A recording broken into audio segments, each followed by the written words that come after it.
Малда балдарыбыз барды, кичинекей балдар да бар. Ушулардын ушу мектепке жөнөгөндө дагы бир чоң кубаныч пайда болуп атат энеге. Кыргызда сөз бар. Атадан артык уул, атага тең уул, анан атадан кем уул деп. Мен ушу балдарыма кубанам. Анан ушул эмгегибиздин жемиши деп ойлойм да мен.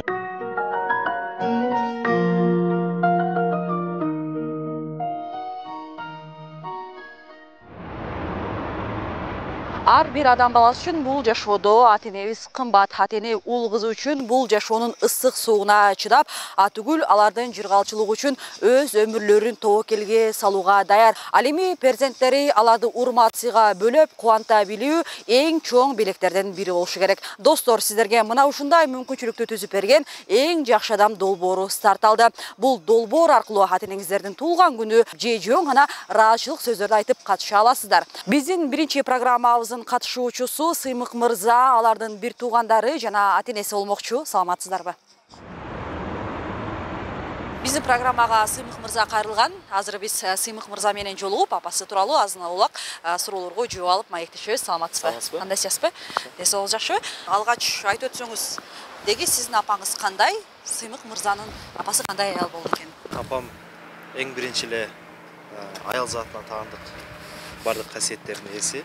Мээримдүү, сулуу, күчтүү, эрктүү, ошол балдарына камкор апа, жолдошуна мыкты жубай, үйдөгү мыкты кожойке, ааламдагы аялдардын ханшасы биз үчүн. Апаңыздын туулган күнүнө карай жатабыз.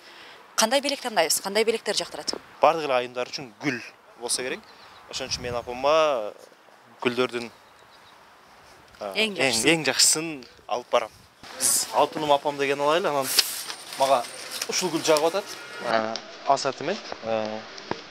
Апаңыз бардык гүлдү жакшы көрөт. Бардык гүлдү жакшы көрөт, ошон үчүн ассортимент. Бардык гүлү бар, букет табайбыз. Бул менен өзгөчө белек болот, алтын апам деп. Мен оюмча апаңыз куанат.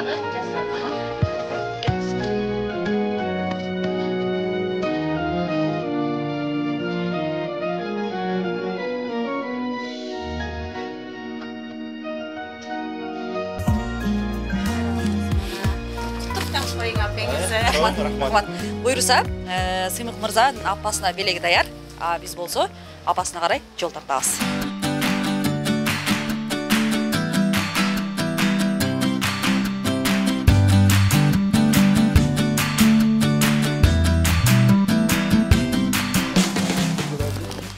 Үйгө да келип калдык.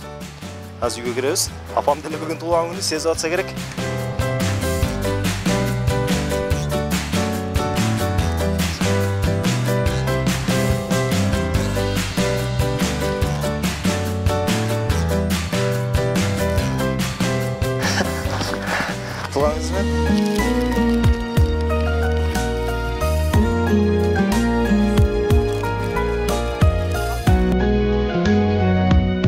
Рахмат силерге дагы чоң рахмат, баарыңыздын ишиңерге ийгилик ушундай.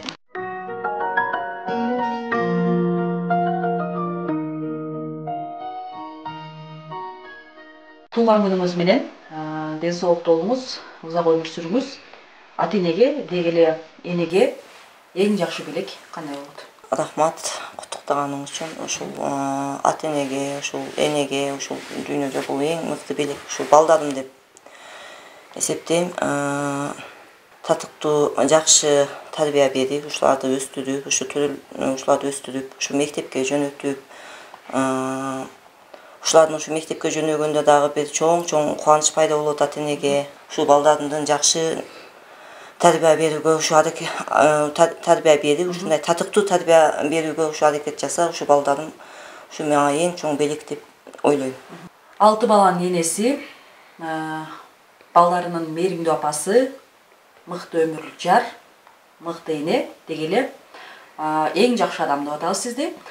Биз билебиз, жашоодо эң жакшы адамдын баарынын арманы бар деп. Сиз эмнеден армандасыз? Мага да ушул балдарым өтө чоң зор бакыт, бирок ушул жашоодогу бир арманым ушул мен бир жогорку окуу жайында окубай калганым ушул мен ушул өзүмө ушу арман деп ойлоймун. Бирок шүгүрчүлүк ушул балдардын баардыгы ушундай жакшы билим алышып, ушу мен окуп алсам дагы ушуларга дагы ушундай жакшы билимдерди алышып, ушу жогорку окуу жайларда окушуп ушундай жакшы билимдерди алышты. Ушул нерсе мага эң чоң бакыт. Жогорку окуу жайда окуй, билим албай калдым деп айтып атасыз. Эгерде ошондой мүмкүнчүлүк болгондо сиз жогорку окуу жайда дагы билимиңизди өркүндөтсөңүз, кандай кесипти аркалайм деп ниет кылдыңыз эле? Мен ушул жогорку окуу жайда ушул мектепти бүтүп, ушул окусам, ушул мугалимдик кесипти, ушул дагы кыргыз тил жана адабият мугалими болгум келет эле, ушул кесипти ушу аркалагым келчү эле. Бирок насип тагдыр ушу бардык нерсе ушу адам баласына ар кандай келет. Менин пешенеме ушул нерсе жазылбады. Бирок майли эми азыр арман кылбайм ушу балдарым үчүн.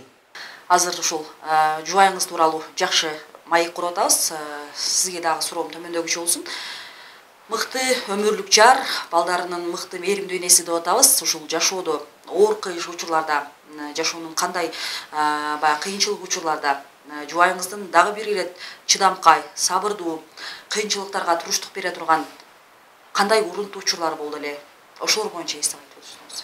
Мен биздин башыбыздан дагы оор немелер көп өттү. Мен өзүм ооруп 8 ай жатып, сен адам болбойсуң деген жерден Кудайга шүгүр.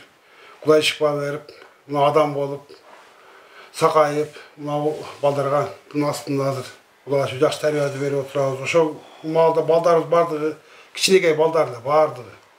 Эми кичине 5те, 6да ушундай, 3те окуган балдар эле да бардыгы.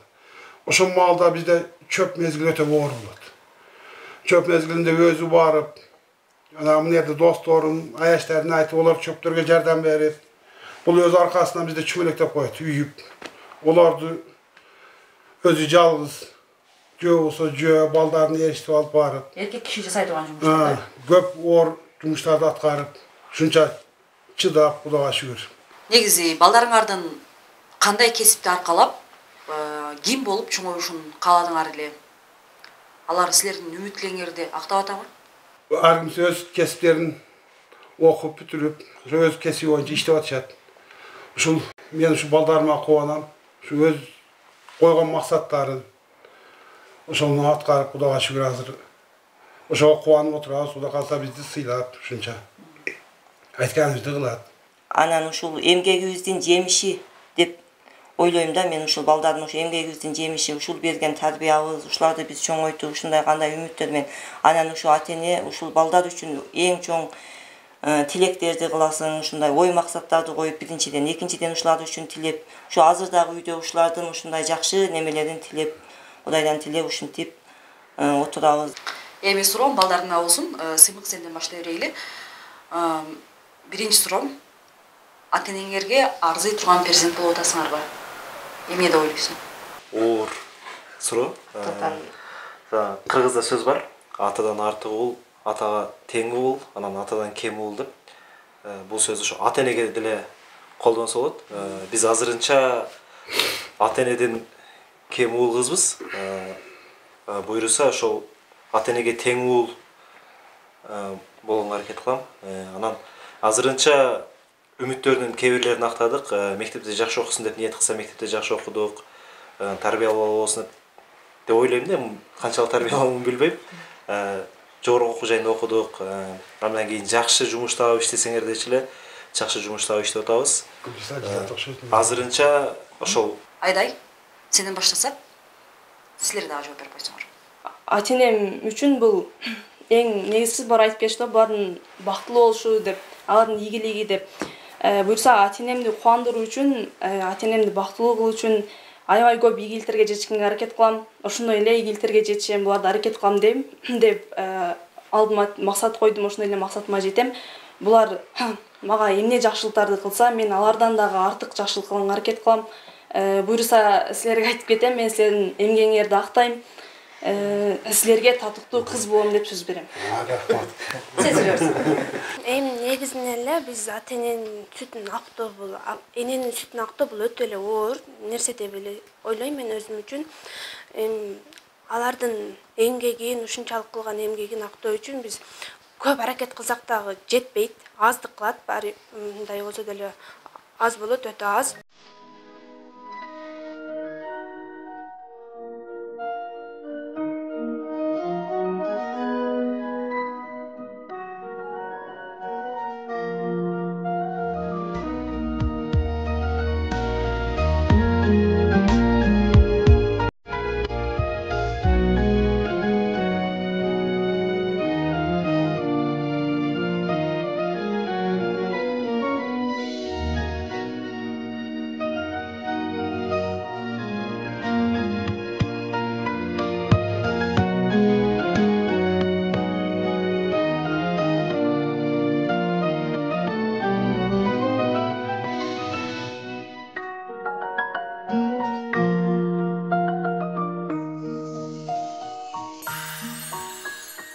Бұл чыгарма өтө актуалдуу чыгарма экенин сезип калдым. Эмне үчүн? Себеби анын кызы окуду, жана эмне кылды? Мага экинчи китепти таап келип берди деп Олимпиададан аламбы, же болбосо жаш бийликке жетишемби, президенттик өтүү стипендиясын аламбы?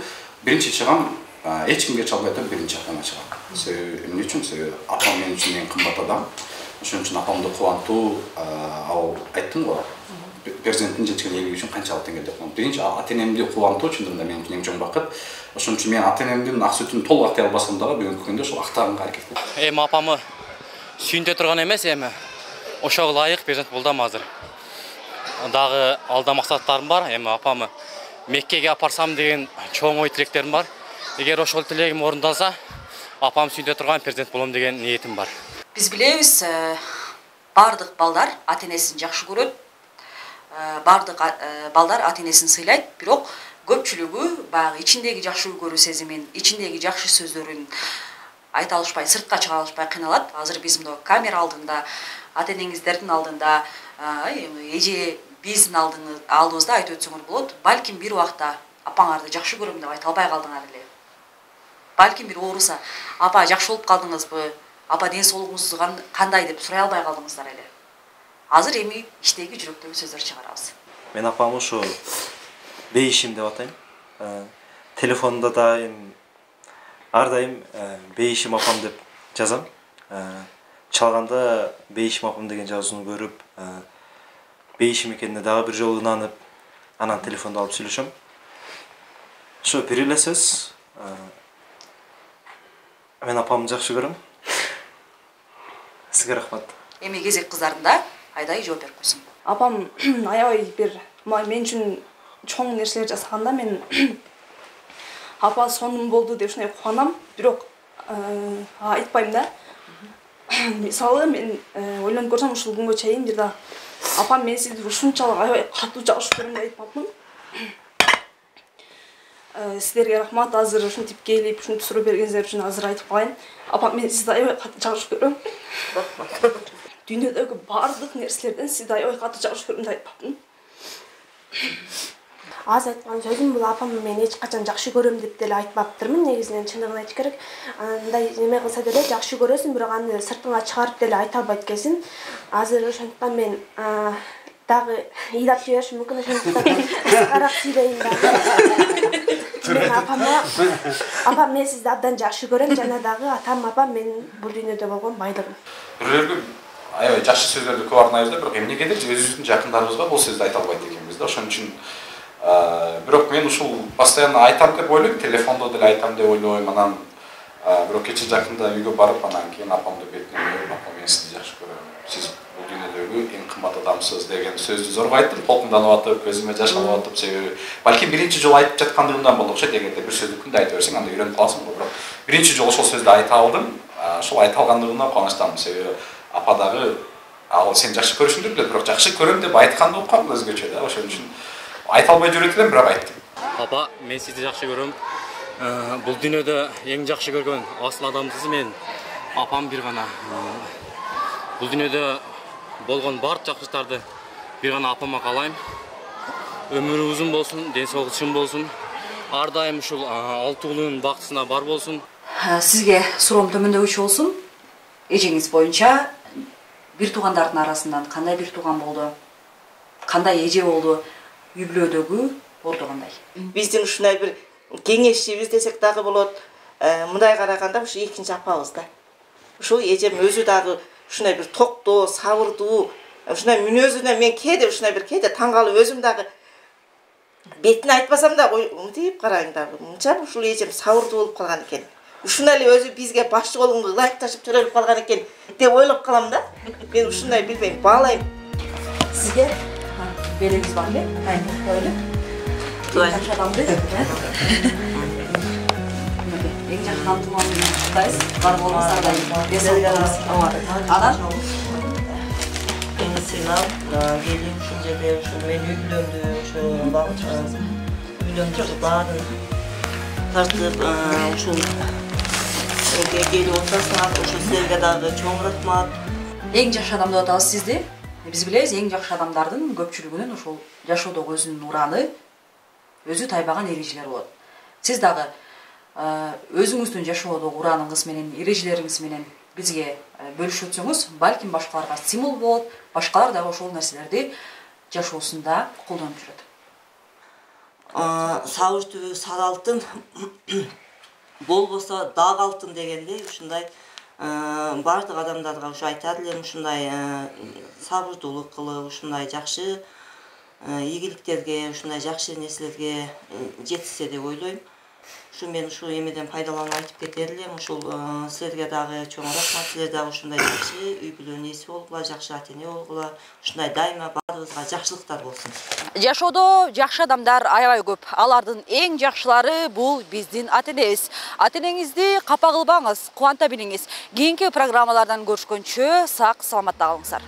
Ар дайым камкор болуп, мерим төгүп турган апам. Капалуу болсок, бизден өтүп санага баткан апам. Алыста жүрсөм, менен өтүп сагынган апам, ар дайым жүрөгүндө сактаган апам. Алыста болсок, жолубуздан тосуп чыккан апам. Бизди бактылуу болсун деп дуба кылган бул менин апам.